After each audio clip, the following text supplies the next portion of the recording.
Bem-vindos à nossa sala de aula virtual.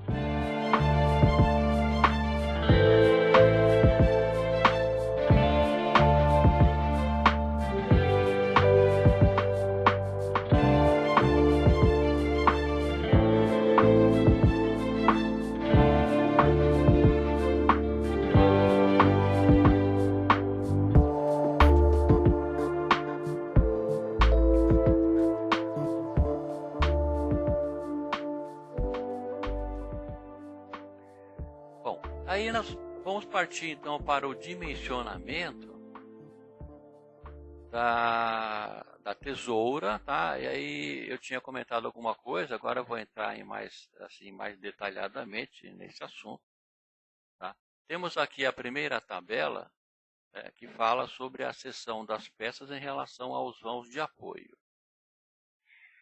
Esses números que aparecem aqui é a medida em centímetros das peças, né, das vigas de madeira. Então, do lado esquerdo é sempre a largura, para ver que é um valor repetitivo, né, que é um valor padrão, a largura da viga é 6 centímetros. Então, existem dois tipos de madeira, já falei isso, a madeira bruta e a madeira aparelhada. A madeira bruta, ela é cortada, né, através de serras, né, equipamentos especiais, mas ela não tem um beneficiamento, ela não tem um bom acabamento. Então, se você olhar essa peça, você vai ver que ela tem irregularidades, né, ela às vezes é torta, né, não é totalmente retilínea, tá? Então, para que você tenha madeira de melhor qualidade, nós temos que aparelhar. Então, isso significa que você vai colocar essa madeira bruta numa máquina chamada fresa, né? Você vai fresar essa peça e vai tirar as imperfeições, não é isso? E aí ela vai sair dessa máquina totalmente lisa, né? Desempenada, retilínea, certo? Então essa é a madeira aparelhada. Então seria uma operação a mais, além de você cortar a madeira né, nas medidas padronizadas, você vai aparelhar. Então, no telhado à vista, no telhado aparente, é imprescindível, é importantíssimo que você use madeiras aparelhadas. Eu não estou nem falando assim um telhado convencional, né, que é feito sobre a laje, que não vai ter nada aparente, ninguém vai ver, vai ficar escondido. E aí muitas vezes, na maioria dos casos, se usa madeira bruta mesmo, tá? Porque tem a questão do preço, né? A madeira aparelhada é mais cara. Tá? Não vou assim entrar em valores, né? Mas existe uma porcentagem, 20, 30% a mais, pelo fato de ter uma operação, né, de melhorar aquele produto, certo? Então, no caso do telhado convencional, sobre a laje, normalmente se usa madeira bruta convencional. Mesmo assim, é ruim para trabalhar, porque ele é torto, tem que estar escolhendo a posição que você vai usar, né, para que não fique com defeito, né, que não fique pontos mais altos, mais baixos. Então, tem dificuldade na montagem. O ideal seria usar madeira aparelhada. Agora, a largura é sempre igual 6 centímetros, né? Seria o padrão. O que muda é a altura da peça, né? Por exemplo, aqui, ó, 6 por 12, 6 por 15, né? 6 por 18 e assim por diante, tá? Normalmente, até 15 centímetros, nós chamamos de viga, né? Viga, né? Até 15 centímetros de altura da peça, nós chamamos de viga. Acima disso, normalmente se chama prancha, né?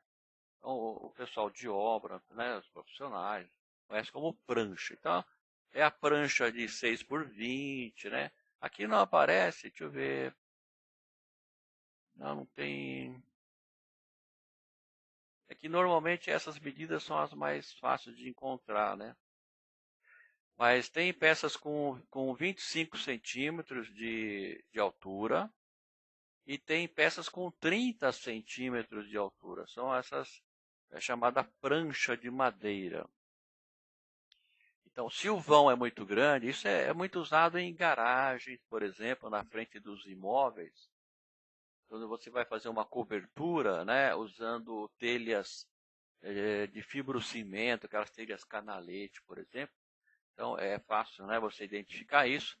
Você tem que usar na frente, né, ou como apoio dessas telhas, já que elas são pesadas, né, são peças muito compridas. Você usa uma prancha de madeira, né, que geralmente ela tem 30 centímetros de largura e muitas vezes até 40 centímetros de largura, né, que aí no caso ela vira a altura da peça, né, seria a altura da viga de 30 ou 40 centímetros. E é claro que o que vai determinar isso é o vão, né, que ela vai vencer. Também o tipo de telha, o peso da telha e assim por diante. Então, essas peças que eu coloquei aqui, né, que vai até 20 centímetros de largura, né, ou altura, no caso, né, são peças que normalmente são usadas nas tesouras, né, nas tesouras. E na própria estrutura do plano de águas, tá?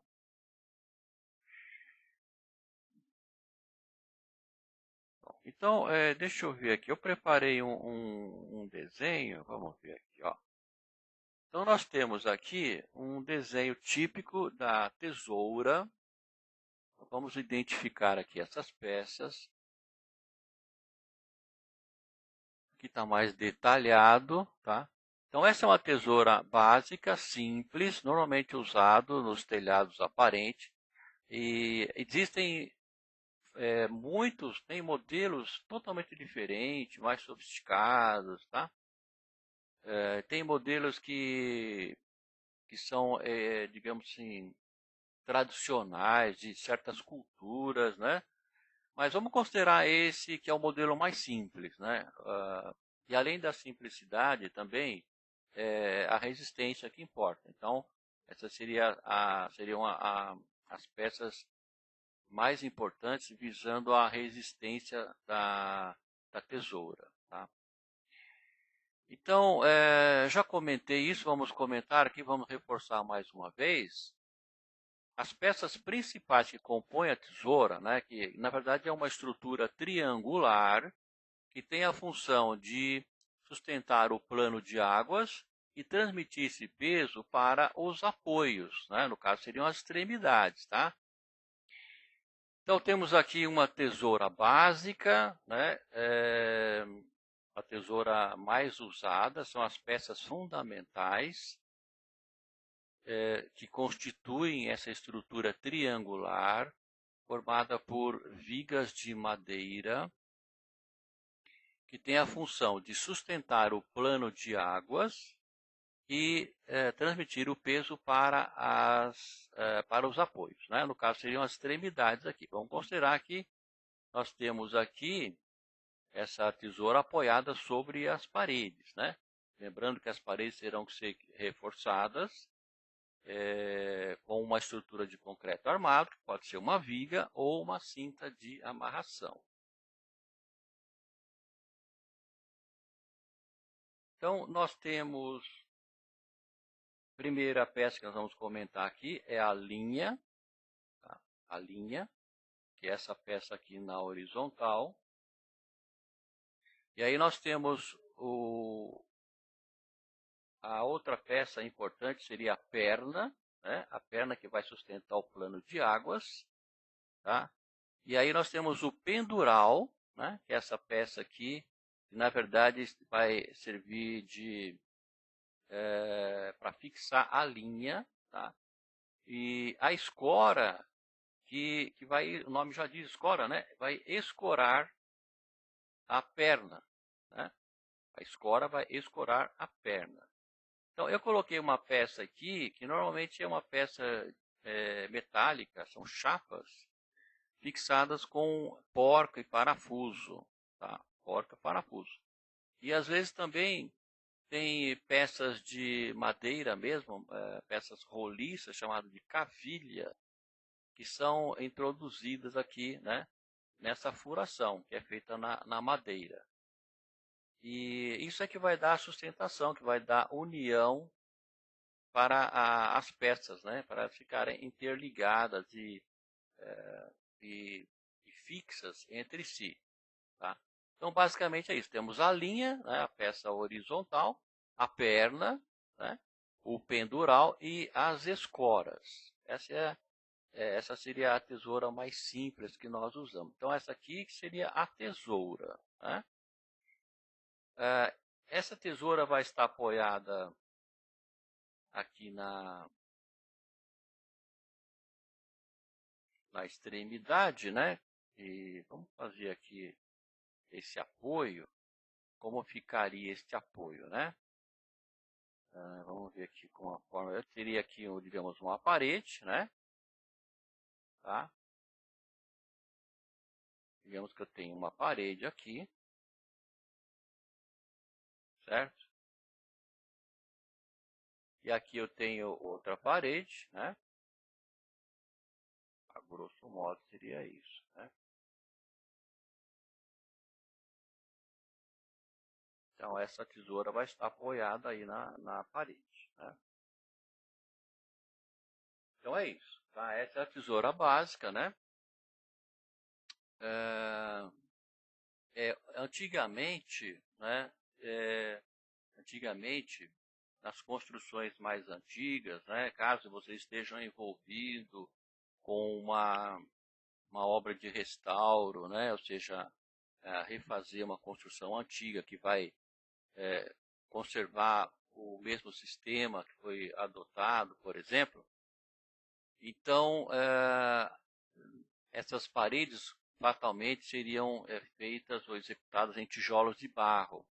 Tá? Tijolos de barro. A parede de um tijolo, por exemplo, né? Seria usado nas paredes externas.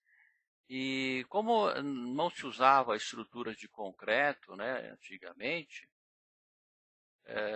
então essa tesoura ela não podia, né, ficar diretamente apoiada sobre essa estrutura, né, de tijolos aqui sobre a parede. Então aqui era feito uma peça de madeira, né, uma peça de madeira chamada de frechal. Né? Então o frechal é uma viga, na verdade, uma viga, né? Que servia de apoio nas duas laterais aqui para a tesoura. Então a tesoura ficava apoiada sobre essa peça de madeira, né? Que está apoiada sobre a parede, e essa peça é chamada de frechal. Então, em construções antigas, residenciais, hoje em dia nós achamos ainda esse sistema, né, de tesoura apoiada sobre uma viga de madeira. Então essa viga de madeira, ela tem a função de distribuir o peso sobre a parede de forma uniforme, né, para evitar rachaduras, por exemplo. Tá? Então, com o tempo, né, hoje em dia, por exemplo, nós temos a possibilidade de usar a estrutura de concreto armado.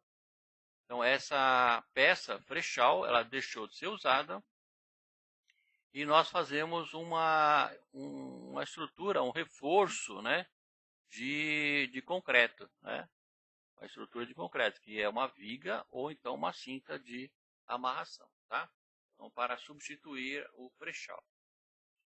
Então, não existe, vamos apagar, né? Voltando aqui para o plano de águas, né? Plano de águas. Plano de águas. Então, sobre essa estrutura triangular, chamada de tesoura, nós vamos montar o plano de águas. Então, observem aqui, nós temos essas peças aqui que estão pintadas de vermelho, que elas estão de topo. Né? Nós estamos olhando de frente essa peça, tá? No caso da tesoura, ela está sendo vista aqui de perfil, né? Eu desenhei as peças de perfil. Nós estamos vendo pela lateral.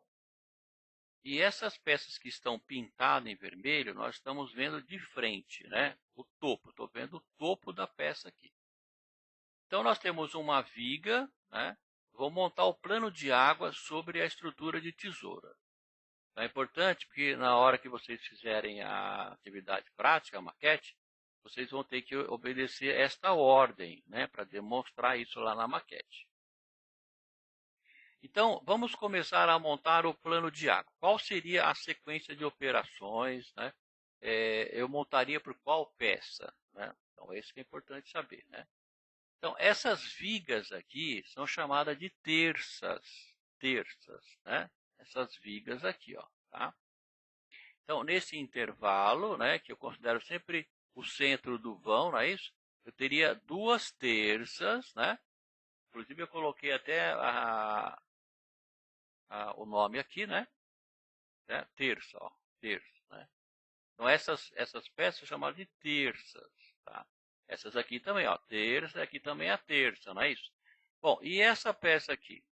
Essa peça é chamada de cumeeira, né? Então, aqui ó, temos a terça, né? Aqui temos a cumeeira.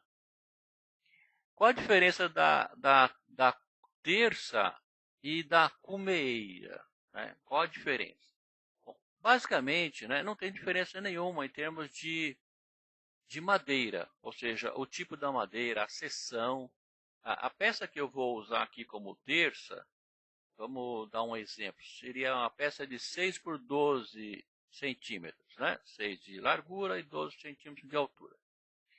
Eu posso usar essa mesma peça aqui como cumeeira, tá? Então, em termos assim de dimensionamento, é a mesma peça. A diferença é com relação à posição. Tá? Então, essa é chamada de cumeeira porque é o ponto mais alto do telhado. E no caso da terça, ela fica numa posição inferior, ela fica mais baixa do que a cumeeira. Essa é a única diferença. Tá? Então, sobre a tesoura, as primeiras peças que nós vamos fixar, tá? Geralmente usa-se pregos, né? Ela é pregada, são as terças, né? E a cumeeira. Essa é a primeira etapa. Agora, quando eu tenho já essas peças fixadas, né, as terças e as cumeeiras, a próxima etapa, né, ou seja, o material que nós vamos agora fazer a fixação, que nós vamos pregar ou fixar, são chamados caibros. Os caibros. Ó. Então, o caibro agora estamos vendo ele na lateral. Estamos vendo, como aqui, na mesma posição que a tesoura. Então, estamos vendo pela lateral, né, de lado. Tá? Eles estão perpendiculares às terças, né, e também à cumeeira. Então, essa peça aqui é o caibro, né, é o caibro, que é uma peça que tem uma seção menor, tá? No caso da viga, ela tem uma seção maior. Né? Seção é assim, quando você olha de frente, de topo, você fala que né, essa área de topo é chamada de seção. Então, a seção do caibro é menor né, do que a viga. Agora, na verdade, o caibro é um subproduto da viga, né? Já falamos isso. Então, eu começo pela prancha. A prancha tem 40 centímetros de largura. Então, vamos subdividindo isso em peças menores.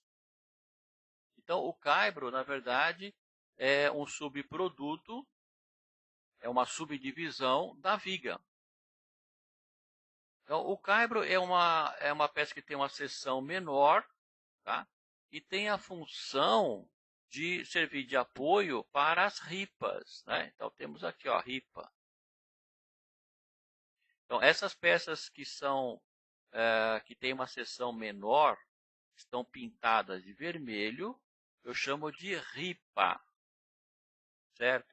E ela está pintada em vermelho porque ela está perpendicular ao caibro. Tá? Ou seja, nós estamos vendo a ripa de frente, de topo. Né?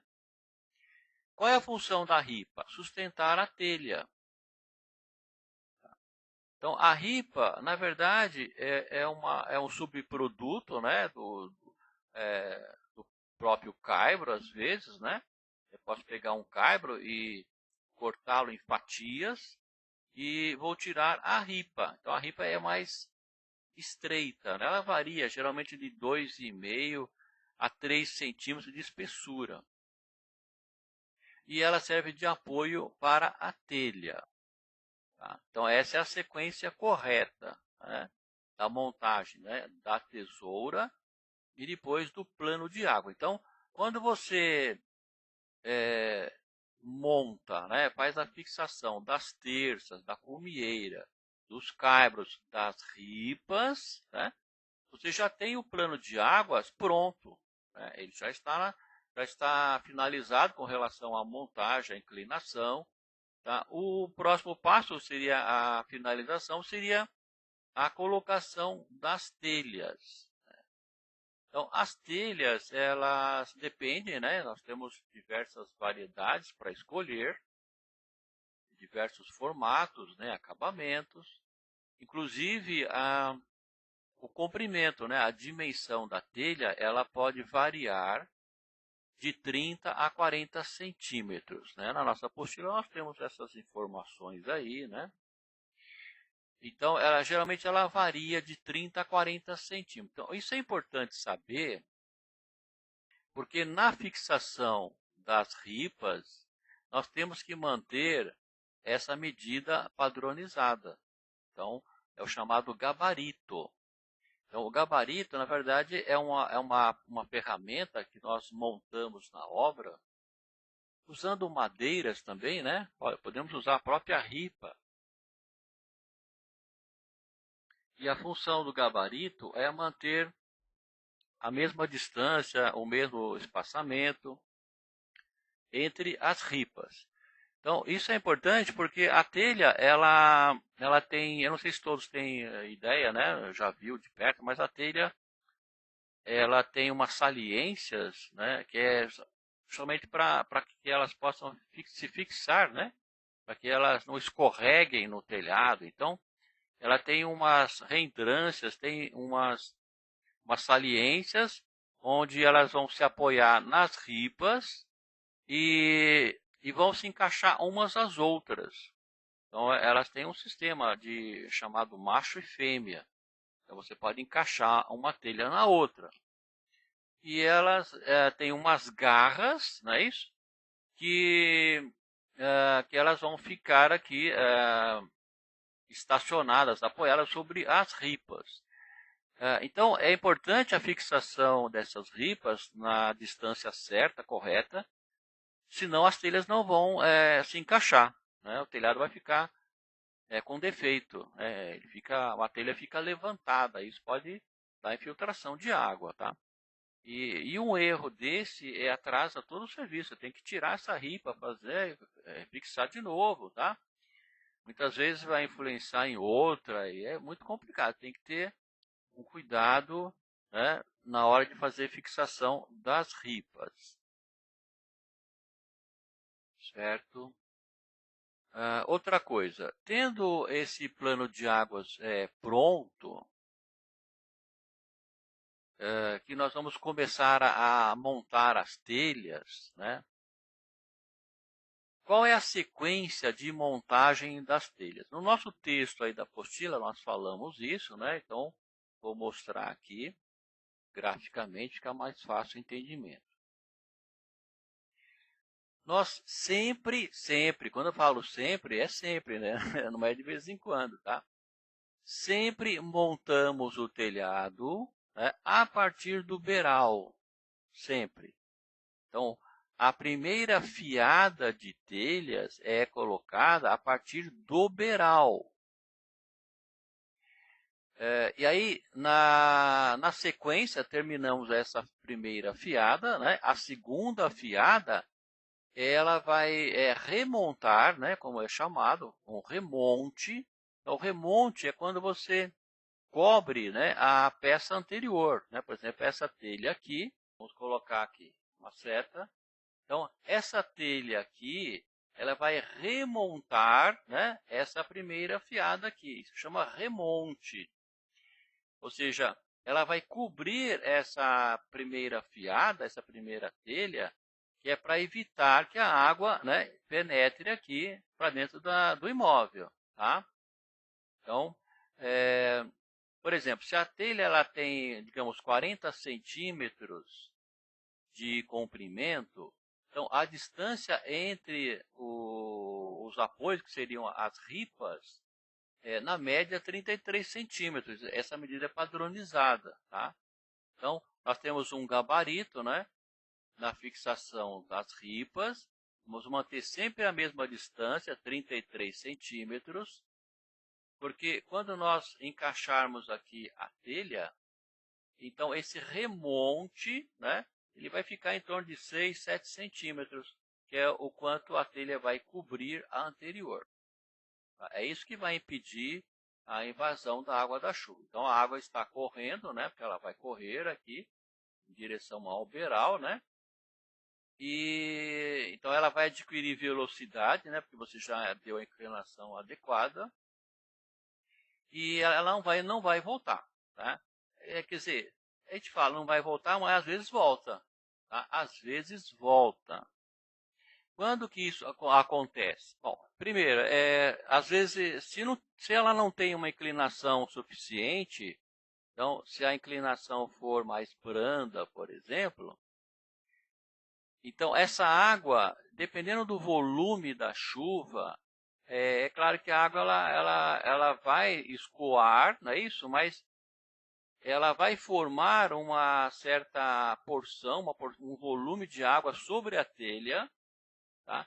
E alguma parte desse volume da água vai passar por debaixo da telha, antes dela, né, escoar aqui, não é isso? Então, se ela não tiver uma inclinação necessária, parte do volume da água que se acumula sobre a telha pode voltar, né, pode passar por baixo e invadir o imóvel. Tá? Então, isso pode acontecer. Então, se, por exemplo, não tiver uma inclinação suficiente, né, naqueles casos lá, uma região muito chuvosa, por exemplo. Né? Então, você tem lá um volume muito grande de água. A outra questão é na montagem das peças do madeiramento, se acontecer da telha ficar levantada, às vezes ela não encaixa direito uma na outra, então ela fica meio levantada. Existe um vão ali, né, entre as peças. Então isso também pode ocasionar de um refluxo, né, como é chamado, refluxo da água.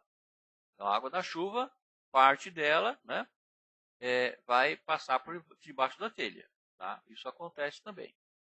Por isso que é importante a gente prever, né? Não nesse caso, né? Aqui também, nesse caso, né? Quando nós usamos a estrutura de tesoura, que normalmente se usa num telhado aparente, tá? Seja num ambiente comercial, né? Determinado pelo próprio projeto, ou seja num ambiente residencial, uma casa que tem um padrão diferenciado, e aí resolveu-se fazer uma estrutura de telhado aparente. Tá? Então, nessas situações, é importante prever aqui o uso da manta aluminizada. Então, no nosso texto também falamos isso, né? O uso da manta aluminizada, que é um material próprio para ser colocado, né, previamente, depois eu vou falar sobre isso, né, porque não seria uma estrutura tão simples como essa aqui, que aqui a gente não está mostrando a manta aluminizada. Eu teria que ter um outro caibro, né, na verdade é um caibro cortado no meio, chamado contracaibro, que vai fazer a fixação da manta. E as ripas, né, serão fixadas sobre esse contracaibro. Tá? Então, assim nós vamos ter uma diferença, né, uma altura, formando um colchão de ar entre a telha e a manta aluminizada. Então, A vantagem principal, né, seria evitar possíveis vazamentos, né, infiltrações de água. Aí depende também se é uma chuva muito forte, se tem ventos, né? E depende da direção onde vem a chuva. Então pode ter infiltrações. Então a manta aluminizada ela vai resolver essa situação, tá? E a outra questão é o isolamento térmico, tá? É muito importante, faz muita diferença. É um produto especial, né? Tem vários materiais, tem aqueles mais sofisticados que é uma lâmina de alumínio e no meio tem um enchimento de poliuretano, um material assim, né? Derivado do plástico. Inclusive tem espessura diferente, né? Tem mantas com 3 milímetros, tem mantas com 5 milímetros, seria meio centímetro. Tem diversos produtos, né? E não é barato, né? É um material que, a princípio, né, pode sair caro, mas ele resolve a situação. Né? O imóvel vai ficar protegido aí por longa data, né? Tem outros materiais mais simples, que é somente a lâmina de alumínio, que também tem a mesma função. É claro que é mais limitado, né? Mas também tem a função de isolar o imóvel, né? Deixá-lo mais confortável, né? Termicamente, né? Um ambiente mais agradável termicamente. Mas é um material que ele por ser muito fino, é mais difícil de trabalhar na hora de esticar, né? Na hora de fixar, porque ele é pregado sobre o madeiramento. Então é mais difícil trabalhar. Então essas lâminas que tem um enchimento de poliuretano, além de promover um isolamento melhor, é mais fácil de fazer a instalação também.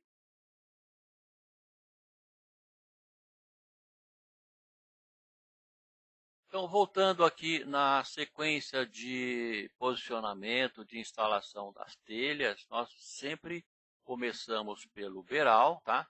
Aqui eu não indiquei a calha, porque ela pode ter e pode não ter. Então, a calha ela vai pregada, tá? Aqui no final, no beiral, para coletar água, né? E levar para os condutores, né? Eu não coloquei também uma peça, até para não complicar muito o desenho, mas isso vai mais, ou é uma peça que diz respeito mais ao acabamento. Aqui nós estamos falando da parte estrutural ainda, tá?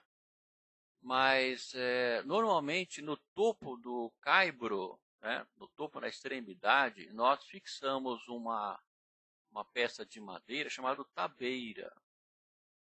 Então, a tabeira, qual é a função da tabeira? Na verdade, é uma peça de acabamento, para embelezar o telhado. Então, a tabeira ela vai ser fixada aqui na extremidade do caibro. E essa peça de madeira é uma peça que ela é estreita, deve ter na faixa de 2 centímetros em média. E ela tem alturas diferentes. Você tem tabeira de 10 centímetros, de 20, normalmente é até 20 centímetros. E ela também tem desenhos diferentes. Você pode ter um recorte na tabeira, que vai muito também do estilo do imóvel, né, da residência. E isso é determinado aí na hora do projeto. Qual é o modelo, o formato da tabeira que vai ser usado nesse telhado, tá? E tem as peças retas também, né? São mais simples, tá? Tudo tem a questão do custo, né? O custo, do estilo da casa e assim por diante. Então, aqui nós teríamos como acabamento a tabeira e a calha, né? Então, a calha é uma peça, normalmente as calhas mais antigas, né, são metálicas, as mais utilizadas são de chapa metálica dobrada e o material assim relativamente novo, né? Novo não, mas já, né, que veio bem depois da chapa metálica, é o PVC, né? Então, tem calhas de PVC, material plástico, são encaixados, né? E são colados, e é mais fácil de trabalhar. No caso das chapas galvanizadas, elas têm que ser soldadas, rebitadas, soldadas, né? Aí já requer outras ferramentas, né? Solda, por exemplo, né? Maçarico de solda para poder soldar, ou então rebitadores para rebitar, e assim por diante, tá? Então, como nós estamos falando mais aqui ainda na questão da estrutura, mas é bom lembrar que existem essas peças também. Então, eu começo do beiral, com as peças inteiras, né? Quando eu chego aqui próximo do ponto mais alto do telhado, que é a cumeeira, então nós vamos colocar a última peça. Nem sempre, né, é muita coincidência caber uma peça inteira, tá? Mas nem sempre cabe, tá? Na maioria das vezes não cabe. Então, eu vou cortar essa telha, né, já que ela não cabe totalmente, a peça inteira. Eu vou cortar a telha, tá? Vou cortar a telha e nesta emenda aqui, né, então isso acontece dos dois lados, evidentemente. Ou seja, essa última fiada aqui sobre a cumeeira vai ser uma peça menor, eu vou cortar, né? Ela vai ser cortada. Então, para dar o acabamento aqui, porque eu vou ter uma abertura aqui, não é isso? Vou ter uma emenda. Então, para dar o acabamento aqui, nós vamos usar uma outra peça, uma telha, na verdade, uma telha especial, né? Uma telha própria aqui para essa situação, para fazer o acabamento, para fazer essa emenda. Então, essa telha é chamada de capa, né? Telha capa, já que ela funciona como capa, ou também é conhecida como telha cumeeira, né? Telha cumeeira. Então, é uma telha própria para fazer justamente, para dar esse acabamento aqui, fazer a união das duas peças que estão cortadas. Agora, se houver, por exemplo, se coincidentemente caber aqui ou couber uma telha inteira, tá? De qualquer forma, né, em todos os casos, eu vou ter que usar essa telha chamada de capa, né, para fazer o acabamento. Então, ela é fixada com argamassa. Argamassa de cimento, areia, cimento, cal e areia. Tá? É bom lembrar que o chumbamento dessas peças, né, no caso da telha capa, ou telha paulistinha também, como é chamada, né? E depois nós vamos ver outras situações, né? Esse chumbamento é aconselhável fazer sempre com argamassas que levam cal, né? Então, usar o cimento, evidentemente, mas cimento, cal e areia. Porque normalmente se usa argamassa muito forte de cimento e areia. Aí o que acontece? Isso vai, assim, em pouco tempo vai trincar, né? Ela vai trincar a massa, porque é uma massa muito forte com cimento e que é colocada para unir materiais diferentes, no caso argila, que tem processos de dilatação, né, e contração diferente. Então, é muito comum essa argamassa de chumbamento trincar ao longo do tempo. E aí vai favorecer a infiltração da água. Então, usando a argamassa com cal, que ela não sofre tanta incidência, né? Ela assim, ela não está sujeito a trincar, né, com facilidade. Então, é ideal para o chumbamento dessas peças, né? Sempre argamassa de cimento, cal e areia.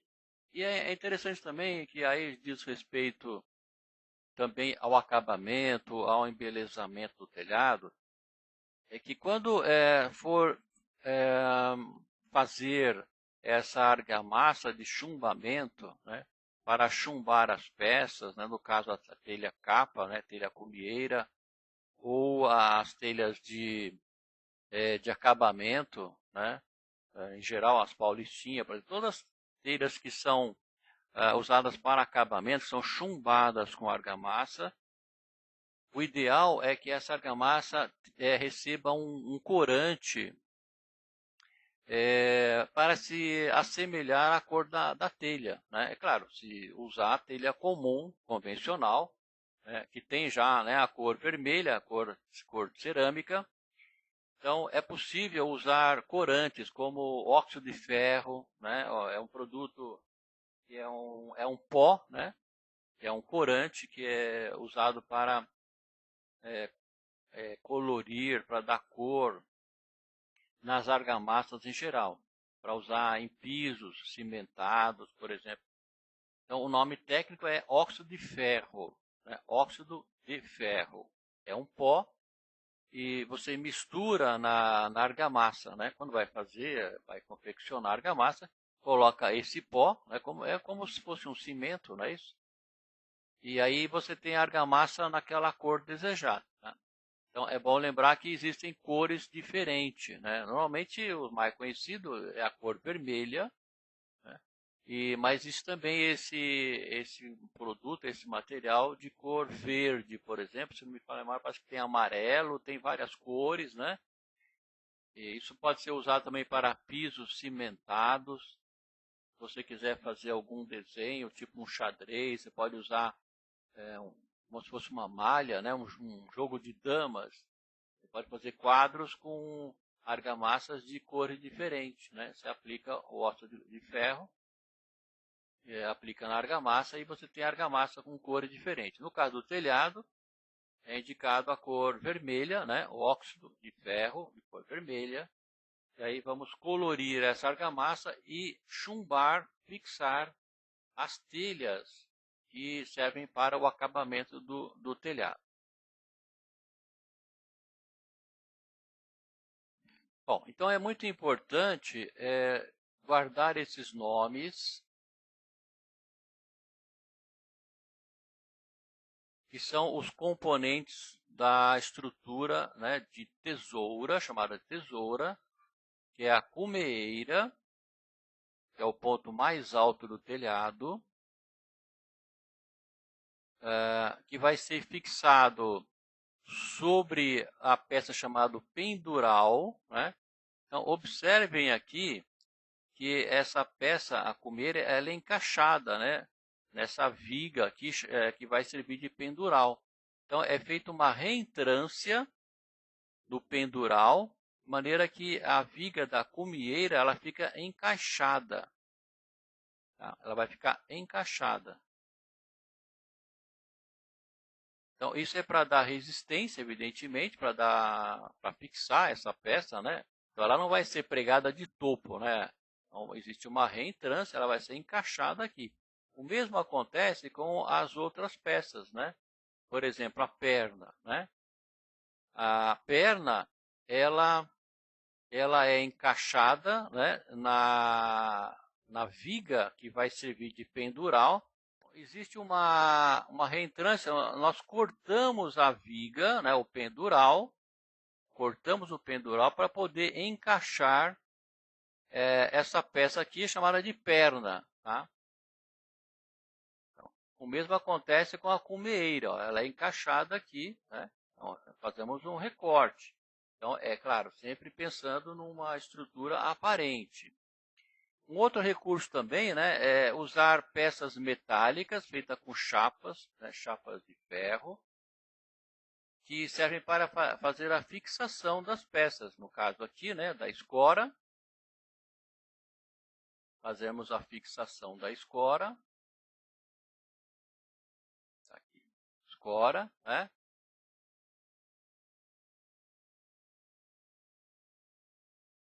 Então, essa peça ela vai ser fixada, né, com parafuso, vai ser furada. Nós vamos atravessar aqui os parafusos e vamos fixar com porcas, tá? Ou se não, cavilhas, né? Cavilhas. Bom, então, primeiramente, então vamos confrontar aqui a nossa tesoura, que nós estamos usando como referência. para determinar a seção das peças, para obtermos a resistência necessária. Bom, vamos demarcar aqui então as peças que nós vamos dimensionar. Então, a linha, em primeiro lugar, né? A linha. Então, nós temos aqui na primeira coluna a linha, tá? Onde está a linha? A linha está aqui, ó, tá? Na nossa tesoura base, como referência. Então, essa é a peça horizontal. Então, a linha, qual é, digamos, a distribuição de carga, de força, né? E para as extremidades, como que se dá, né? Como se dá essa distribuição de peso? Peso que vem do plano de águas, evidentemente, tá? Então, se nós analisarmos aqui na parte superior, constituída pelos caibros, né? Pelas terças, primeiramente, pelos caibros, pelas ripas e pelas telhas. Esse peso, né? Para vocês terem uma ideia, a gente considera um telhado convencional com telhas de barro, no madeiramento normal, né? Situações normais, né? O peso específico do telhado com telhas de barro é cerca de 52 quilos por metro quadrado. Tá? Vou repetir, 52 quilos por metro quadrado. Então é fácil imaginar que se você tiver um telhado bastante grande, né? Uma resistência já, uma área construída bem significativa, então o peso vai ser bastante expressivo, tá? Então esse peso vai ser apoiado aqui nas peças da tesoura, que aí no caso a primeira peça que vai receber esse peso será a perna, chamada de perna. E como que se dará a distribuição de carga ou de peso para os outros componentes da tesoura? Então, nós vamos ter, né, esse peso sendo distribuído, né, em ângulo, né, como normalmente acontece. Tá? Então, aqui é fácil imaginar que a linha, né, ela vai ser esticada. Né? Essa peça vai forçar aqui a linha na extremidade, dos dois lados, então ela vai ser esticada. Então, esse esticamento, né, recebe o nome de tração. Ela vai ser tracionada. Então, ela tem que ser dimensionada para resistir à tração, certo? Então, a linha ela é dimensionada para resistir à tração. Ela vai ser esticada. Vai ser esticada por essa peça aqui chamada de perna. Então, na linha, né, o que nós temos que considerar aqui? O vão, né, o vão livre dos apoios, né? Então, os apoios seria a parede aqui, né? Vamos desenhar a parede. Novamente. Então, os apoios serão as paredes. Então, é importante determinar a distância livre dos apoios.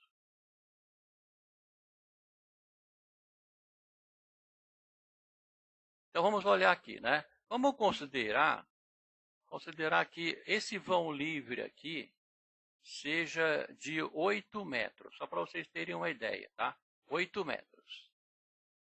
Então, eu vou olhar aqui na tabela, né? 8, né? Vão 8 metros. 8 metros. Então, a seção da linha, a seção da peça que vai servir para a linha,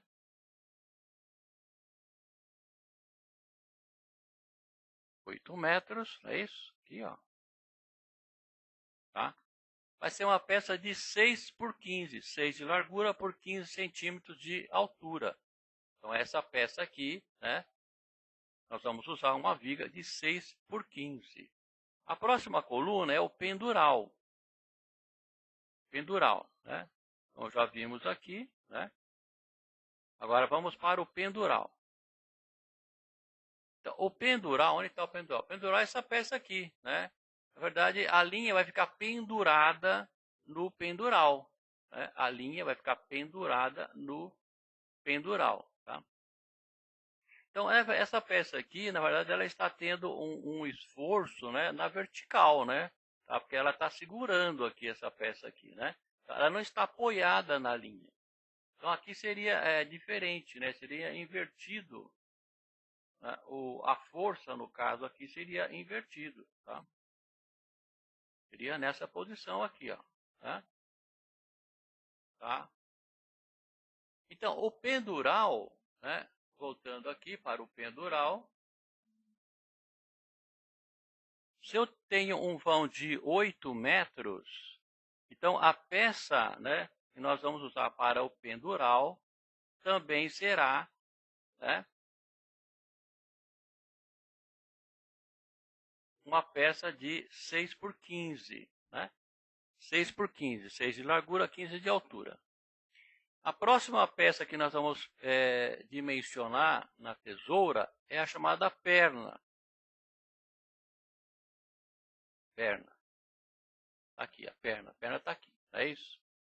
Então, se eu tenho um vão de 8 metros, a peça indicada para a perna será 6 por 18.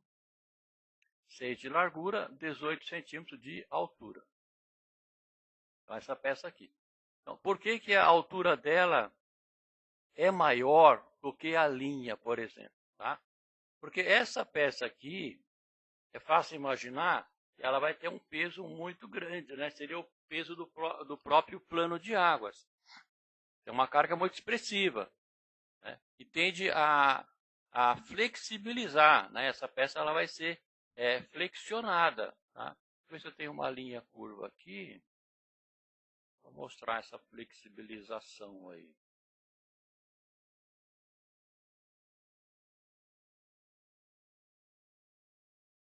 Então, essa peça, né, ela tende a arquear, né? Porque o peso está incidindo aqui, não é isso? Então, essa peça tende a arquear. Então, na verdade, esse esforço é chamado de flexão. Então, para eliminar essa flexão, para estabilizar a peça, para anular esse esforço, nós vamos usar uma peça, né, de madeira com uma seção maior, uma altura maior, 6 por 18. Tá? E aí nós temos a escora, né, seria a última peça aqui que nós vamos dimensionar, a escora. A escora ela está aqui, né? Qual é a função da escora? Escorar. Tá? A função da escora é escorar, tá? Então, voltando aqui às nossas setinhas, né, para indicar a força. Então, o esforço aqui da escora vai ser, né, esse sentido, a mesma coisa aqui, né? Tá?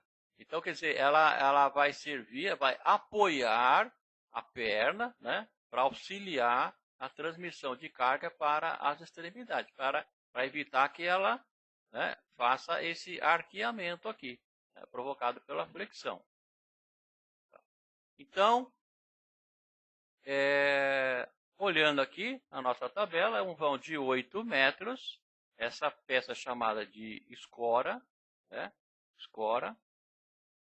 Nós vamos usar uma seção de 6 por 12, 6 de largura por 12 de altura. Então, dessa maneira, nós dimensionamos todas as peças de madeira para produzir esta tesoura, né? Esta tesoura. Bom, agora vamos ver as outras peças, né, que estão relacionadas com o plano de águas, né, para a montagem do plano de água. Então, vamos rolar aqui a nossa página, né, vai sumir tudo, né, como normalmente acontece. Vamos passar para a próxima tabela. Então, temos aqui terças e caibros, né? Então, essa outra tabela aqui, para vocês entenderem bem, ela vai servir para a montagem do plano de águas, que seria essa outra parte aqui, né? Seria a parte já da finalização do telhado. Tá? Então, como entender isso, né? Primeiro, nós temos que destacar o seguinte, já que nós temos várias informações na mesma tabela.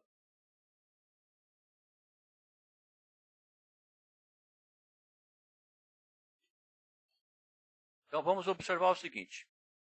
Espaçamento entre tesouras. Então, eu tenho que determinar aqui, primeiramente, qual é a distância entre uma tesoura e outra, ou, no caso, se eu usar o oitão, né? Então, seria tesoura ou oitão. Tesoura ou oitão. Como nós estamos tratando aqui do nosso projeto de tesouras, vamos considerar tesouras. Então, essa distância varia de 2,5, né, 2,5 metros até 3,5 metros. Então, isso significa que nós vamos ter que definir essa distância para determinar as outras peças, né? Seriam, no caso, as terças, né? Espaçamento das terças. A terça é esta peça aqui, ó, tá? Essa peça aqui, que vai sustentar os caibros. Então, essa distância aqui, né, é importante, né? A distância entre tesouras, vamos usar aqui um valor só para a título de exemplo. Se eu tiver uma distância entre tesouras de 3 metros, qual seria a seção da viga que vai servir para a terça? Tá? Então, eu tenho que ver agora, eu tenho 3 situações aqui. Né? Essas terças, elas podem ficar espaçadas de 1,5 metros, né? Ou seja, 1,5 metro, até 2,5 metros. Então, essa distância aqui, tá? Isso vale para a cumieira também. Né? Então, essa distância aqui, ela varia, né? Ela pode variar de 1,5 metro até 2,5 metros. Então, vamos usar um valor na média, assim, na maioria dos casos se usa, tá? Que seria 2 metros. Tá? Então, a distância entre as terças será de 2 metros. Então, qual madeira, qual viga que nós vamos usar? Então, considerando a distância entre as tesouras como sendo 3 metros e a distância entre as terças de 2 metros, a peça mais indicada vai ter a seção de 6 por 18. 6 centímetros de largura e 18 centímetros de altura. Então, já definimos aqui a seção das terças. Isso vale para a cumieira também. Tá? Agora, olhando aqui, né, nós temos a outra opção que nós temos que determinar ou dimensionar são os caibros. Os caibros é esta peça aqui, que nós estamos vendo na lateral. Tá? Aqui, ó, caibro, é isso? Essa peça que está aqui sendo vista na lateral, de perfil, certo? Então, qual seria a dimensão do caibro? Então, essa faixa aqui, que é um cinza mais escuro, são os modelos de caibros que são utilizados, certo? Então, considerando aqui que o espaçamento entre as terças é 2 metros, eu tenho que olhar nessa coluna aqui na vertical, para escolher o caibro. Tá? Então, o caibro indicado é 6 por 8 na seção. 6 centímetros de largura por 8 centímetros de altura. Então, para escolher o caibro, né, eu tenho que ver o espaçamento da terça. Tá? O espaçamento da terça é que determina a seção do caibro. Tá? Então, esse daqui, por exemplo, 8 por 10, se eu tivesse uma distância de 2,5 metros para as terças. Tá? Esse 4 por 8, né, se eu tivesse uma distância de 1,5 metro. Como nós temos 2 metros, então o caibro indicado é 6 por 8. Tá? Agora, isso é importante, ó, espaçamento entre os caibros, 50 centímetros. Isso é uma norma, é normatizado, é padronizado. a distância entre um caibro e outro, aqui não dá para ver, né? Porque nós estamos vendo de perfil. Então, eu tenho que olhar de frente, né? Olhar de frente. Então, a distância entre um caibro e outro será sempre 50 centímetros. Então, essa distância é medida de eixo, tá? Quer dizer, no centro da peça, né? Entre o centro de um caibro até o centro do outro caibro, 50 centímetros. Aí nós podemos fazer um gabarito, uma peça de madeira, para ter sempre essa medida na hora de fazer a fixação através de pregos, né? Geralmente se usa uma guia, né? Um chamado de gabarito, que é uma ferramenta feita com a própria madeira, para marcar sempre a mesma medida, para não ficar usando a trena ou o metro de pedreiro, por exemplo, né? Está sempre usando o instrumento de medida. Então faz-se um gabarito, uma peça de madeira, com uma cavidade, um sulco, de maneira que você, através da prática, né, você posiciona o caibro na posição exata, já com a distância requerida, e faz a fixação através dos pregos. Tá? Então é importante relacionar, né, esses valores. Para nós dimensionarmos o caibro, a seção do caibro, eu tenho que saber a distância que vai estar as terças. Seriam os apoios. Tá? Para determinar a seção das terças, né, o que eu tenho que saber? Eu tenho que saber qual é a distância entre as tesouras, que serão os apoios. Ou seja, um dado vai depender do outro. Tá? É assim que nós fazemos. Está claro isto? No caso das ripas, né, o espaçamento depende da telha, como nós falamos aqui, né? Então, o espaçamento da ripa, essas peças que nós estamos vendo de topo, de frente, a distância entre uma ripa e outra, depende do tipo da telha. Tá? Então, se eu usar uma telha colonial, por exemplo, que ela é mais comprida, eu vou usar um espaçamento. Se eu usar uma telha francesa, é um outro espaçamento. Então, é preciso verificar junto com o fabricante, né? E também olhando e verificando o material para saber exatamente qual é a distância entre as ripas, que vai servir de apoio. Com relação à dimensão, né, essa peça é padronizada. Ela tem 2,5 centímetros de espessura, no caso aqui é a espessura, né, a altura da peça, e a largura é 5 centímetros. Certo? 2,5 é a espessura e a largura da ripa 5 centímetros. Então, essa peça é padronizada, é sempre essa mesma medida, né? Nessa mesma dimensão.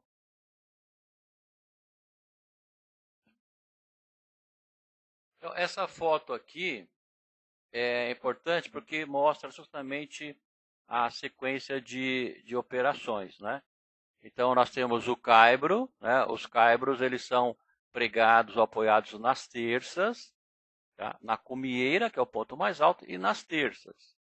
E aí nós temos a ripa, né? A ripa ela é pregada sobre o caibro. Tá? Então, a ripa é que vai servir de apoio para as telhas. As telhas vão ser encaixadas aqui na ripa, através de saliências na própria peça, né, na telha, que vai evitar esse escorregamento. Tá? Então, é importante marcar a distância corretamente. Tá? Aqui temos um detalhe da aplicação da manta aluminizada. Né? Então, a manta aluminizada, como eu já falei, né, ela é uma etapa importante para, primeiro, evitar o surgimento, né, de infiltrações de água, caso haja algum defeito, alguma telha quebrada, por exemplo. Então, a manta, nesse caso, vai isolar, porque a manta ela é fixada usando o remonte, né? Remonte é quando você, como nesse caso aqui, né? Então, o remonte é quando você ultrapassa a peça anterior. Então, no caso da manta aluminizada, ela transpassa em torno de 20 centímetros. Então, ela também é fixada a partir do beiral. Isso é importante falar, né? Então, a manta é fixada a partir do beiral com uma telha. Então, a outra faixa, a faixa subsequente, vai remontar a primeira. Ela vai cobrir cerca de 20 centímetros. Normalmente, essa manta ela tem 1 metro de largura, 1,20 m, né? Nessa faixa aí, depende do fabricante. Então, nós vamos colocando uma faixa sobre a outra, né, até chegar na cumieira.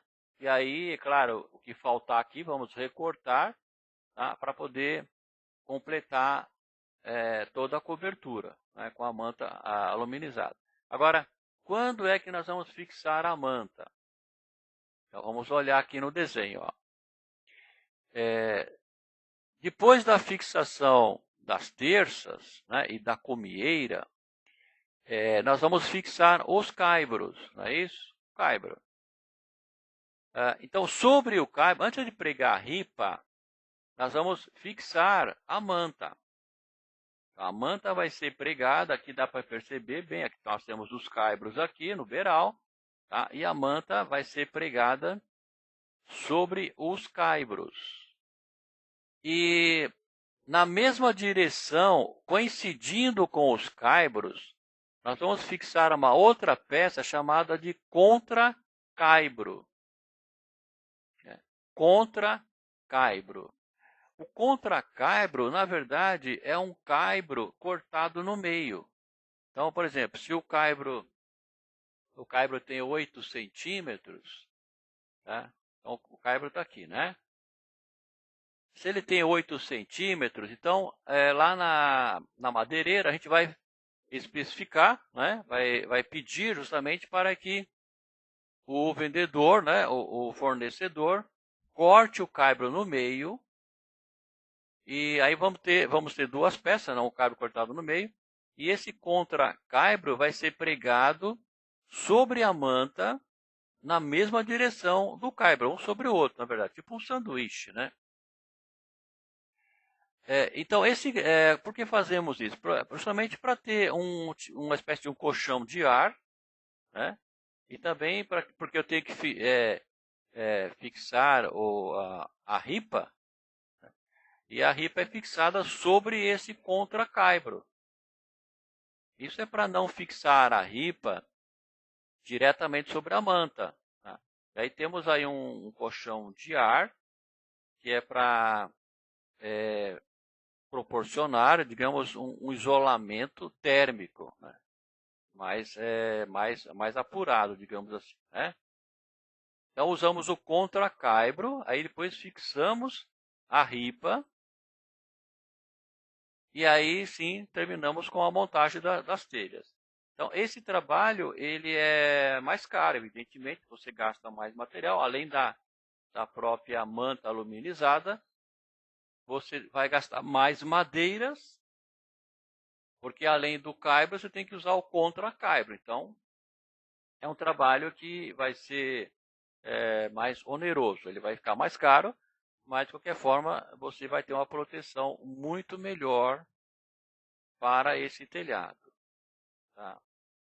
Então, aqui, como eu falei, né, a fixação da telha, né, sobre a ripa, tá? O eixo, né, o entre-eixo 33 centímetros. Então, no caso de telhas coloniais, por exemplo, tá, isso pode variar, né, é o chamado gabarito, né, que nós temos que observar. Aqui tem um detalhe da telha chamado cumieira ou capa, para fazer o acabamento sobre a cumieira, né? Sobre a cumieira, que é aquela peça mais alta do telhado. E aí nós temos aqui uma outra situação que nós vamos ver depois nas próximas aulas, que é um telhado 4 águas, né? Que aí eu vou ter uma junção, uma emenda dos planos de água que vão receber nomes diferentes, né? No caso aqui seria um espigão. Tá? Então, por enquanto falamos apenas da cumieira, mas aí nós vamos ter outros divisores, outras emendas chamadas de divisores de água, que também pode ser um coletor de água, né? Uma emenda que vai coletar água, e no caso dos divisores é chamado de espigão, e no caso de coletores de água é chamado de água furtada. Mas aí fica para a próxima aula.